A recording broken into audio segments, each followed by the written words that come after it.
بسم اللہ الرحمن الرحیم۔ ناظرین، آج کا چوتھا ویلاگ پیج وہی چل رہا ہے 229۔ ناظرین، قرآن کریم کا ترجمہ، تشریح اور تفسیر آپ کے سامنے پیش کی جا رہی ہے۔ معارف القرآن اس کتاب کا نام ہے، جلد اول صفحہ اس کا بتا چکے ہیں 229 ہے اور ویلاگ نمبر 3 ہے۔ جلد اول سورۃ الفاتح سے لے کر سورۃ البقرہ، پارہ اول سے پارہ تیسرا، رکوع 8واں۔ رائٹر ہیں اس کتاب کے مفتی اعظم پاکستان حضرت مولانا مفتی محمد شفیع صاحب رحمۃ اللہ علیہ۔ الحمدللہ وکفیٰ وسلام علی عبادہ الذین اصطفیٰ۔ دعا تو دل سے مانگی جاتی ہے، زباں سے نہیں۔ دعا تو دل سے مانگی جاتی ہے، زباں سے نہیں۔ قبول تو اس کی بھی ہوتی ہے، زباں جس کی نہیں۔ وَإِذْ قُلْنَا ادْخُلُوا هَٰذِهِ الْقَرْيَةَ فَكُلُوا مِنْهَا حَيْثُ شِئْتُمْ رَغَدًا وَادْخُلُوا الْبَابَ سُجَّدًا وَقُولُوا حِطَّةٌ نَغْفِرْ لَكُمْ خَطَايَاكُمْ وَسَنَزِيدُ الْمُحْسِنِينَ۔ اور جب ہم نے کہا داخل ہو اس شہر میں اور کھاتے پھرو اس میں جہاں چاہو، فراغت سے اور داخل ہو دروازے میں سجدہ کرتے ہوئے اور کہتے جاؤ بخش دے تو معاف کر دیں گے ہم تمہارے سارے قصور، ہم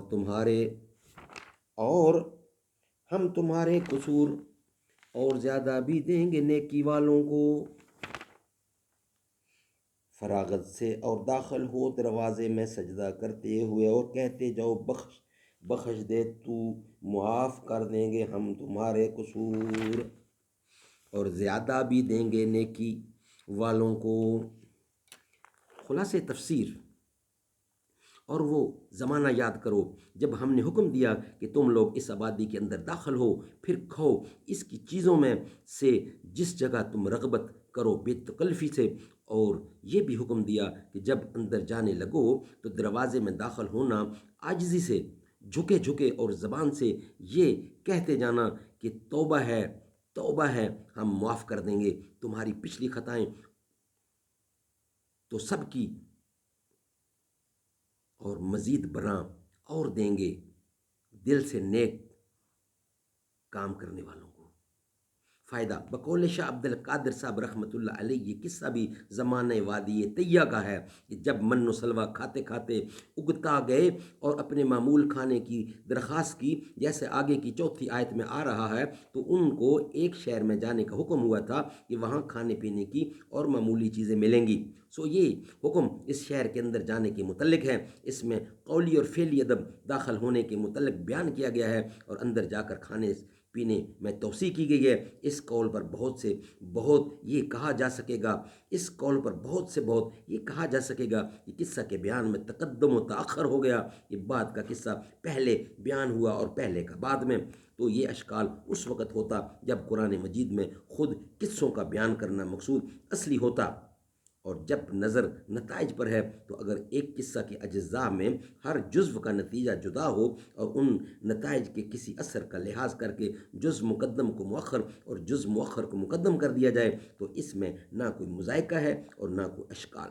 دیگر مفسرین حضرات نے اس حکم کو اس شہر سے متعلق سمجھا ہے جس پر جہاد کرنے کا حکم ہوا تھا، اور بعد مدت طیہ کے پھر اس پر جہاد ہوا اور وہ فتح ہوا۔ اس وقت یوشی علیہ السلام نبی تھے، یہ حکم ان کی معرفت اس شہر کے بارے میں ہوا تھا۔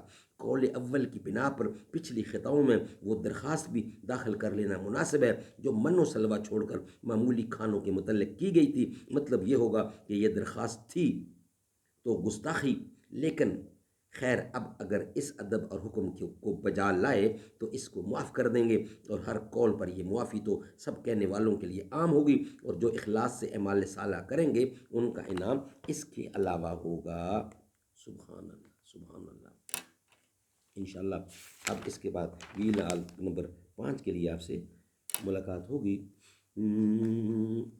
صحابہ کے دامن میں آ کر تو دیکھو، ملے گا سکون آزما کر تو دیکھو، ہمیں ان کا ناموس ہے جان سے پیارا، صحابہ پہ انگلی اٹھا کر تو دیکھو، سارے نبیوں کے عہدے بڑے ہیں لیکن آقا کا منصب جدا ہے، وہ امام صف انبیاء ہیں، ان کا رتبہ بڑوں سے بڑا ہے، کوئی لفظوں سے کیسے بتا دے ان کے رتبے کی حد ہے تو کیا ہے، میں نے اپنے بڑوں سے سنا ہے، صرف اللہ ہی ان سے بڑا ہے، سارے نبیوں کے عہدے بڑے ہیں لیکن آقا کا منصب جدا ہے، وہ امام صف انبیاء ہیں، ان کا رتبہ بڑوں سے بڑا ہے، کوئی لفظوں سے کیسے بتا دے ان کے رتبے کی حد ہے تو کیا ہے،